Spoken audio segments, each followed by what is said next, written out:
If the church doesn't talk about these things, then we leave it open for the world to define. And one of those things that we need to start addressing is soul tie. Many of us listening to me right now were exposed to sexual stuff right from high school. The statistics says that about 50 to 60% of everyone listening to me were involved in something sexual before the age of 20. That means half of you listening to me right now have had some kind of sexual connection or experience with someone. And this is the reason why we need to speak about soul tie, because I will help us understand what were the implications of our actions and how to break free from it. Ready? Okay, I used to struggle from pornography and masturbation for a long time, even after I gave my life to Christ. And the first time I was exposed to porn was at the age of 6. Okay, I know some of you all are not surprised because you were also exposed at almost the same time. You know, it happened that I was in a hotel with my dad, and he left me to attend a meeting, and then I decided to switch on the TV set because I was getting bored and I wanted to watch something. And so I grabbed the remote and put on the TV, and I started looking for what to watch, and I kept on changing the channels because I didn't like what I was seeing.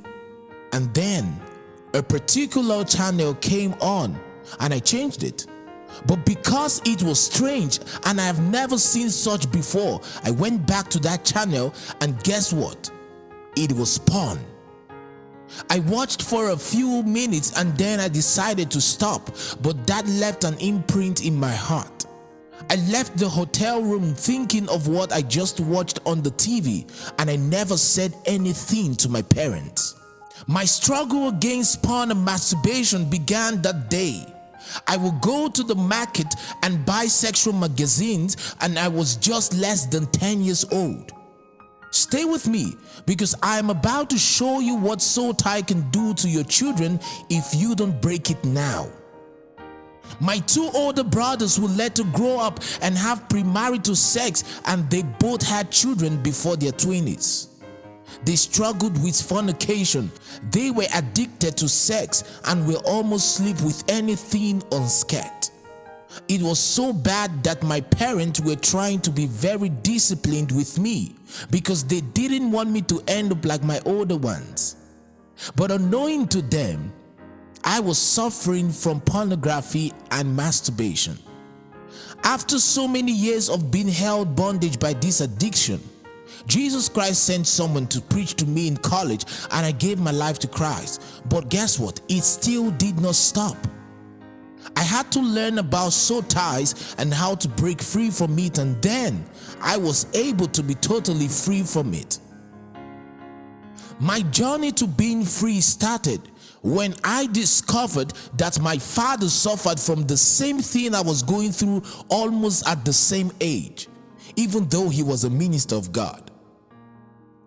He only got delivered from it after some years when he also took out time to study it. But unfortunately, the tie was passed to me and my brothers. The Bible said in John chapter 3 verse 6, "That which is born of the flesh is flesh, and that which is born of the spirit is spirit." So in other words, a spirit will give birth to a spirit. A dog will give birth to a dog. A soul will give birth to a soul. A lustful soul will give birth to a lustful soul. Listen, when you have sexual intercourse, your body is only an instrument of the pleasure your soul is having. It is not just a physical act of laying with someone. It is a soulish connection with the person, and that is why God created sex to be done in the context of marriage. Because if you are connected with someone who isn't your wife or your husband, a lot of transfer will happen that you will not be aware of.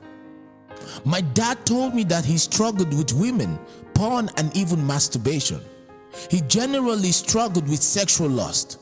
When his soul had intercourse and gave birth to his children, there was a transfer, not just of DNA, but also of soul. I want you to understand how deep it is when you indulge in sexual activities. I thank God I am delivered today, and that's why I want to show you what soul tie can do if you don't stop having sex with someone who isn't your spouse, or if you don't stop involving yourself in any sexual activities, especially if you are not married to the person.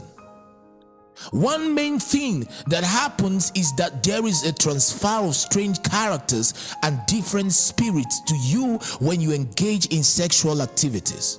Many people don't realize this, and so they continue to sleep around, having one-night stand and two-night stands, thereby exposing their soul to demonic activities.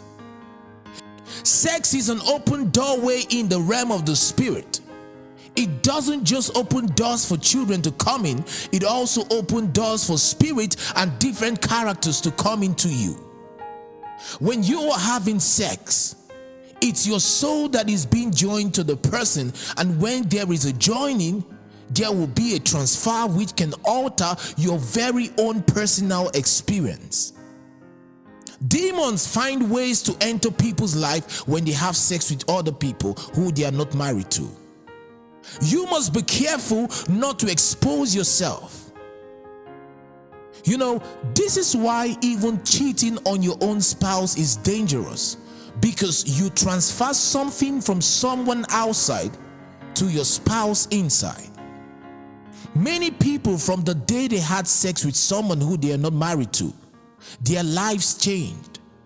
They couldn't understand why their characters changed. It's because all the struggles that that person is struggling with, you inherited it from them.